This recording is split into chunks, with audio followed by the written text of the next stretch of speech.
maua e lista usanga pakopo wala. Amen. Pai hosi 11. Nei lo langa tausinga alofa le tua. Anga leile tua. O langa toa I mena. Tonu lo ngali armatua ngali lua aso ka penano le fa mai o langa toa. Tausanga fiki suma tonu to matua na lua aso na ia pa ma.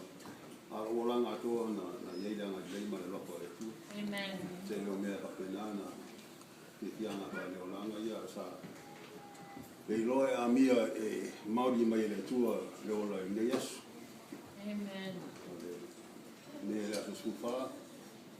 Ya, na to airo lima suma leiva to sana. Amen. Amen. Praise God.